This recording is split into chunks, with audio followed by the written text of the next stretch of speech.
You know, I've been working on this YouTube channel now for almost 10 years. The very first one I put up was in 2008. So I guess it has been 10 years. What an amazing medium this is, you know, to be able to put up videos and tell stories or educate people or put up silly cat videos for whatever it's worth.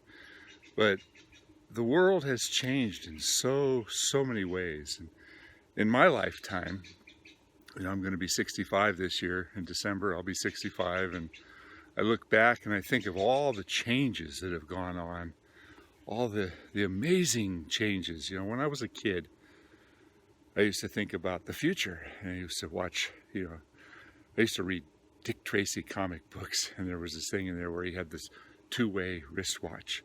And I thought, wow, someday. Now everybody in the world's got a cell phone. Even poor people have cell phones. It's crazy. You know, you've got FaceTime. You can look at each other and talk to anywhere in the world for the cost of your cell service. Anyway, I was just, I was talking with a good friend of mine yesterday, and I grew up with him. He was my next door neighbor for a long time. Dan Menendez. You should look him up. He's a pretty cool guy. He has a YouTube channel called The Piano Juggler. Or you can search for Dan Menendez Juggler. He's an amazing guy.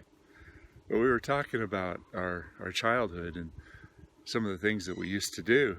And all of us kids were entrepreneurs. You know, we were always doing stuff to make money.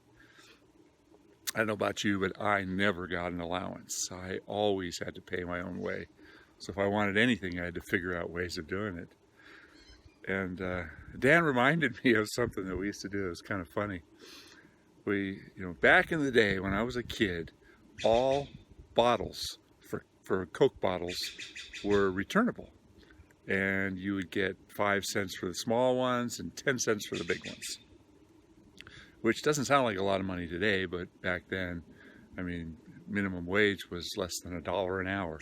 So you picked up a few Coke bottles and took them back to the store and they gave you cash. Cash money, wow, that was great. So us kids, we came up with this plan. It was a game. I don't know if you've ever done this as a kid, but we used to all play this game where you'd go out on these scavenger hunts. You know, kids would have birthday parties and they'd make a list of all these items. So we came up with this idea one time that we said, let's do a scavenger hunt and we'll have all these obscure items, you know, these things that most people won't have. And it was kind of like this. You know, we go up to the door, you know.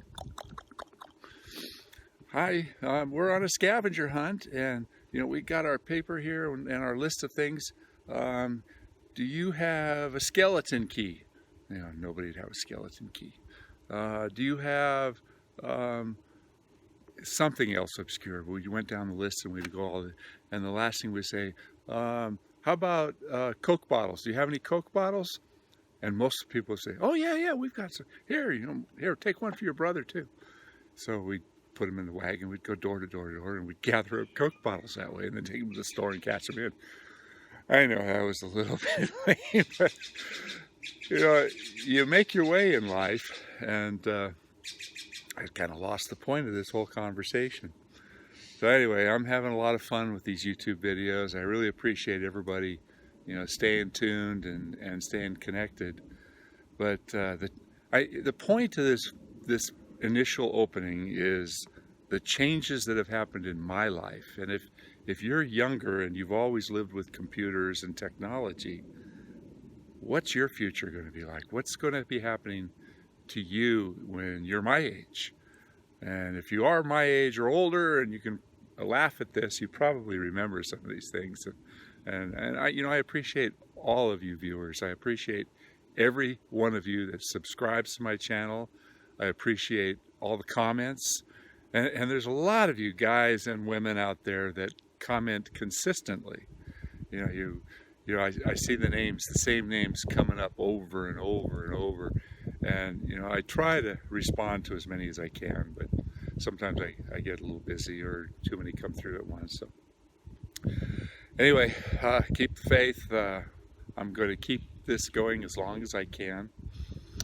Today's topic is one that I think is quite important. It's about a particular tree. It's called the Bradford Pear. And the Bradford Pear is a cultivar that was developed because it has such beautiful flowers. And back in the day, I think it was developed in the 60s, maybe the 70s, and it was so beautiful that cities across the nation planted them, throughout the city as street trees. They were just wonderful. And I remember seeing avenues of Bradford pears coming out, and this beautiful, it was like they were all covered with snow, all the white flowers, just amazing. But this cultivar that was developed has some defects, some serious inadequacies. And if you're in the tree business, you're probably laughing at the word Bradford pear, or even the aristocrat pear. Those are also another flowering pear species that have got a lot of problems. So I've got this one tree that failed, and I want to talk about it a little bit. And most people say, cut it down, piece of crap tree, get rid of it, da da da da da. But I keep an open mind. So I want you to keep an open mind to this video. And sorry about this long intro. It's probably longer than the whole video. Thanks for watching, and enjoy the show. Bradford Pear. Beautiful tree, problem tree, suicidal tree. This is a species of tree that we clean up frequently. They have built-in problems because it's a cultivar that was developed that has a lot of deficiencies that nobody realized until it was too late. On this particular tree, you can see a large limb failed, and if you look close, there is a little bit of area at the top there where some water got in. It started to separate a little bit, too much weight. So a top branch broke out, this branch broke out, it all sort of crumbled at once. I'm not sure if the branch in the front that fell pulled the top branch down, probably. But unfortunately, they've got another tree in their front yard that's a problem. We'll talk about that alder in a little bit, as well as a live oak, Quercus agrifolia, that someone built around, and that's got some future problems. But let's get back to the tree that this topic is all about. So this client lives in a cul-de-sac, and they don't really want to see their neighbors across the street, so this particular tree is quite valuable. So as often does, I will take a little bit of time and dissect the tree and look for these defects, because as I said before, you can learn an awful lot about a tree by just stopping and looking to see what's going on. And as you can see in that last shot there was some past damage. Another limb had ripped out. So let's look closely at other areas. Here's where a limb ripped out in the past, so it's been consistently falling apart. Now why is that? Why does this tree fall apart? Well, it's got inadequacies that are inherent in the species, but it also has a problem because it develops these little tiny pears, these little tiny fruits. And the fruits, if the tree gets pruned, sometimes become abundant. So that adds to the weight. So let's look at the tree. Let's look at the base of the tree and see what's going on here. I can see lots of areas of weakness from past pruning, and I can see a significant fork up in the top. I went ahead and cleaned up the tear because, believe it or not, I'm going to try to save this tree. And you say, why bother? Why bother save it? Well, this is kind of a temporary tree, and if you look close, you can see a long time ago there was a big snip in there which led to this defect. So at some point in time, someone either topped the tree or took off a big chunk, not a big chunk, it was only a few inches around, but that led to that internal weakness as such an important part of the tree. So in trying to evaluate these trees, you have to look at all these weaknesses. Look at how tight that limb is. Look at how tight, and look at how much leverage is on it. It's getting heavier and heavier. That one's going to fall apart in no time. And if I look at the other side of the tree, you can see there's a fairly tight union up there where the crotches are together. So what do I do? What do I do with what's left of the tree? There's an old break as well. You can see that the tree it's been crumbling, it's been falling apart. And it would be really easy to say, get rid of that tree. Well, if you look at the other trees on the property, we have an Italian alder here, Italian white alder. And if you look at the upper canopy, you can see that it's got tip dieback all the way around. Now let's look at the base of the tree. The base of the tree has fungus growing on it, which is a really bad sign. Saprophytic fungus that only shows itself off of dead and decaying wood. Look at that. Somebody didn't like the tree. The mark of the devil, I don't know. Kids playing with knives. But you look at all the defects that are going on, and if you look up the tree, you can see that it has a trunk canker of some sort that's showing itself with weeping, possibly some insects. You know, there's a boar that attacks this tree. There's a lot of things. I'm not going to go into the dissecting of this tree, but you can see that the tree is going away.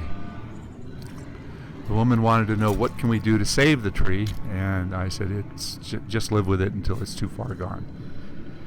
But because that's one of the important trees in her front yard, what she's got left down there is a bit of a carcass. Here, once again, look at what's going on here. Here's an old wound. It was a flesh cut. You can see what's happening. Interestingly, these pear trees, they show the decay, but it doesn't seem to spread too far. It's really interesting to evaluate trees and see which trees, when you cut them, have a lot of decay that spreads quickly and rapidly or throughout the system, and which trees will kind of go slowly. I mean, decay is decay, and eventually it goes bad, but look at that. So I decided to cut this guy in half, which I often do. You dissect it, open it up with a chainsaw. And I went right through the middle of this cut to see how bad it was. And I put the camera down there for a second, but okay, there's the inside. And you can see the decay from that cut spread down into the center of the tree. And the discoloration on this, that beautiful red color, now that's not really normal. You only see that. I think that's affected by the decay, and it's kind of the first stage of spalting. You can look up spalting. That's discoloration of the wood as a result of different decay organisms. So the tree smacked the fence pretty good, and it's going to be needing some repair. But I'm going to try and save this tree. And why? Well, she needs some privacy.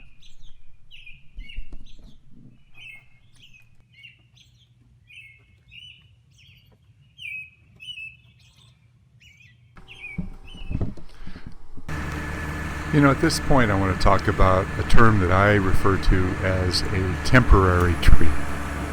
Now, what is a temporary tree? From my perspective, which at this point is way up in the air, a temporary tree is a tree that you know is going away but fills a need until something else grows in to replace it. So this sad-looking Bradford pear here, which is clearly a mess. We've taken off 90% or more of all the foliage. I cut it back, and it is presentable looking. It will fill in. It will be a big hedge-type tree. It'll be a tree that will require some maintenance to keep it from falling apart again. But it fills a need. So don't be so quick to condemn a tree and say, oh, it's got to go. It's got to come down. It's a mess. It's a bad tree. It's a this. It's a that. Yes, there's a lot of problems with this species, but the client is happy with what she has left now. She has a tree that's going to block the view of her neighbor's house, and it's an important part of her perspective looking out. So it is what it is, but don't just condemn a tree because you don't like it.